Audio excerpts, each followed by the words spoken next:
Hai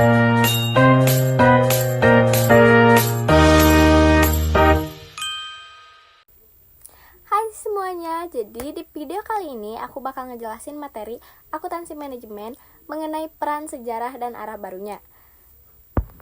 Apa itu akuntansi manajemen? Akuntansi manajemen adalah proses mengidentifikasi, mengukur, menganalisis, dan mengkomunikasikan informasi untuk membantu manajer dalam mengambil keputusan. Berbeda dengan akuntansi keuangan yang fokus ke pihak eksternal, akuntansi manajemen digunakan oleh pihak internal seperti manajer dan eksekutif. Tujuan utama akuntansi manajemen ada 3. Tujuan besar akuntansi manajemen yaitu yang pertama, perhitungan biaya untuk menentukan biaya produk, jasa, atau proses. Lalu yang kedua ada perencanaan dan pengendalian untuk membantu menyusun anggaran, mengevaluasi kinerja, dan memperbaiki proses. Lalu yang terakhir ada pengambilan keputusan, yaitu untuk menyediakan data untuk memilih alternatif terbaik, misalnya keputusan make or buy. Nah, proses manajemen ini dibagi menjadi beberapa. Yang pertama itu ada perencanaan atau planning untuk menentukan tujuan dan langkah-langkah mencapainya. Contohnya seperti perusahaan ingin meningkatkan market share kurang lebih 15% dengan produk baru. Lalu yang kedua ada pengendalian atau controlling, membandingkan hasil aktual dengan rencana lalu melakukan tindakan perbaikan. Lalu ada pengambilan keputusan, yaitu untuk memilih alternatif terbaik. Manajer tidak bisa membuat rencana tanpa membuat keputusan. Nah, ini dia perbedaan akuntansi manajemen dan akuntansi keuangan. Singkatnya, akuntansi manajemen itu fokus ke internal, fleksibel, berbasis keputusan manajemen. Nah, akuntansi keuangan itu fokus pada eksternal, mengikuti standar baku seperti GAAP atau PSAK. Sejarah perkembangan akuntansi manajemen. Perkembangan akuntansi manajemen dibagi menjadi 3 era. Yang pertama, era awal itu di era 1880 sampai 1925, fokus pada perhitungan biaya produk selama revolusi industri. Lalu yang kedua ada era inventaris, itu mulai dari 1925 sampai 1950. Akuntansi manajemen sempat tersisih karena perusahaan lebih fokus pada laporan keuangan dan penilaian persediaan.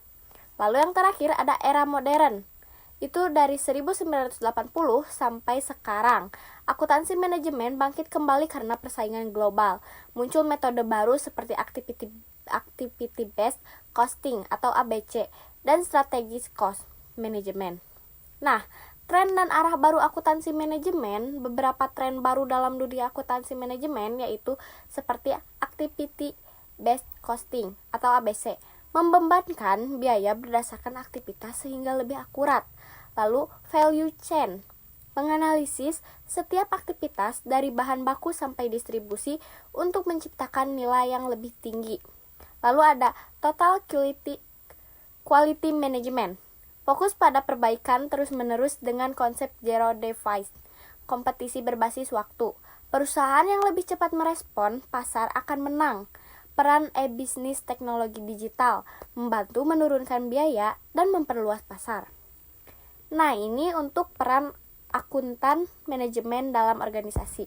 Dalam struktur organisasi, akuntan manajemen termasuk posisi staf, bukan lini. Artinya, mereka memberi saran dan informasi kepada bagian lini, seperti produk atau pemasaran. Ada 2 jabatan terkait keuangan. Yang pertama itu controller, menyusun laporan anggaran dan analisis keuangan. Lalu ada treasurer, itu mengelola kas, investasi, dan pendanaan perusahaan.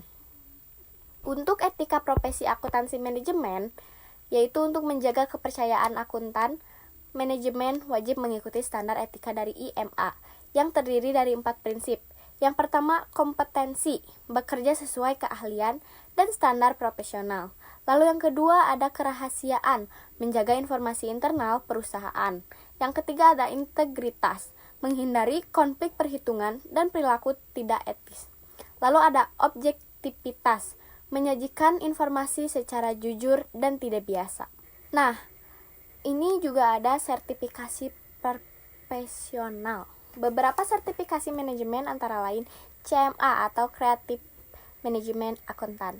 Lalu yang kedua ada CPA, Creative Public Accountant. Lalu ada CIA, Creative Internal Auditor. Nah, jadi kesimpulannya, akuntansi manajemen adalah alat penting bagi perusahaan untuk merencanakan, mengendalikan, dan membuat keputusan perkembangannya, juga terus mengikuti teknologi dan tuntutan industri.